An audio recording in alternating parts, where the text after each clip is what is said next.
Hola amigos, in this video we are going to study the most common prepositions in Spanish. Not all the prepositions, not the 22, 23 prepositions in Spanish, just 5 of them. We will study de, a, por, para, en. So take a look at the complete video and work on the exercises at the end. Vamos!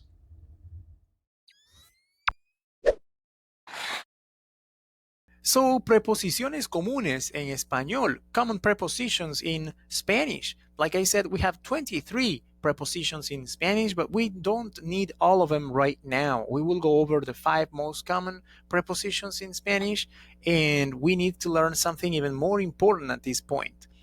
And this is it. When we have prepositions followed by a verb in Spanish, we need to use the verb in infinitive. I mean, the verb has to end in ar, it has to end in er, it has to end in ir. Every time you have a preposition like de, a, por, para, en, and you have a verb after, the verb has to go in infinitive. Ar, ir. For instance, okay, just to give you an example here. Para comer. Por venir. A caminar. ¿Sí? De almorzar. Every time you have these prepositions, para, I'm going to underline them here. Para, por, a, de, and you have a verb right after, that verb has to go in infinitive. Okay, you cannot say para comiendo. Para comiendo. That's a very common mistake. That's a no. Para comer. That's what we need. Por viniendo. No. Por venir. A caminando. No. A caminar. De almorzando. No. De almorzar. And I mention these because throughout my experience, I have seen students using the ongoing conjugation, the continuous conjugation of a verb. I have seen students using para comiendo, por viniendo. And when we have these prepositions, we can't use the ongoing form. We need the verb in infinitive. It's very common to see students using the yo conjugation after a preposition. I have seen students saying para yo como, por vengo, etc. But we don't put any conjugation of a verb after a preposition. We need a verb in infinitive. Let's take a look at an example so that we can understand this a little bit better. Ejemplo 1. I went to the library to study with my friends. In Spanish, we need to say this. Yo fui a la biblioteca para. In order to or to, para. Then we need a verb in infinitive. Estudiar. Para estudiar con mis amigos. Yo fui a la biblioteca para estudiar con mis amigos. Not yo fui a la biblioteca para estudio con mis amigos. No. Once we have para, we need the verb in infinitive. Yo fui a la biblioteca para estudiar con mis amigos.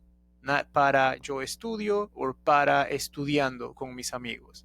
Every time you have one of these prepositions that we have seen before, these ones here, de, a, por, para, en, you need a verb in infinitive.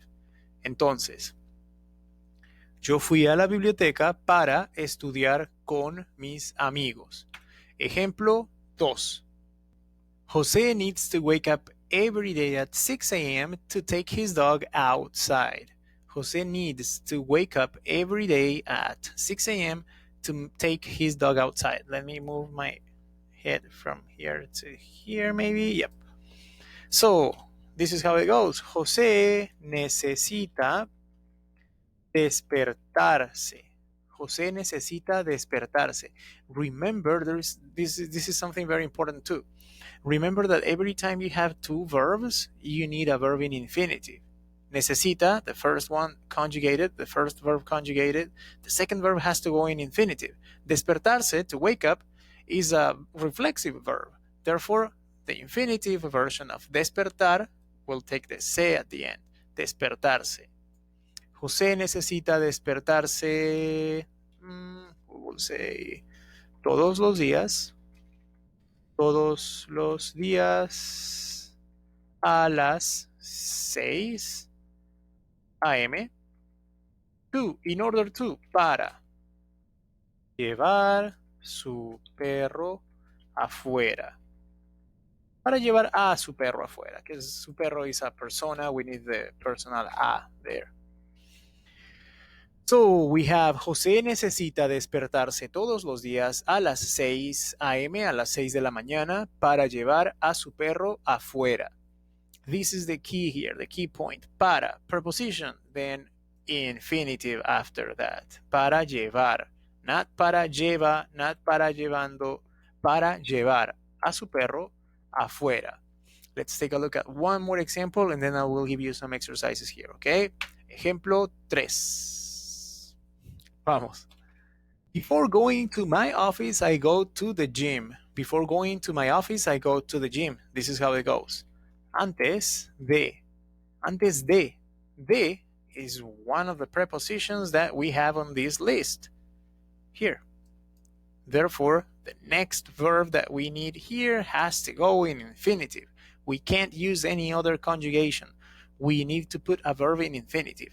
Antes de ir a mi oficina, yo voy al gimnasio.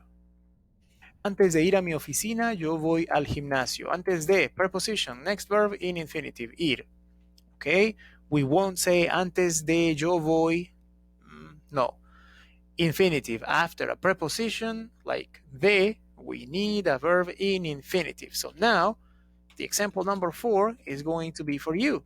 Okay? Feel free to leave your answers in the comments below. After taking a shower, I have breakfast and watch the news. After taking a shower.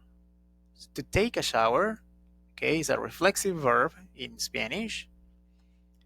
You will say después de, but then you need a verb in infinitive.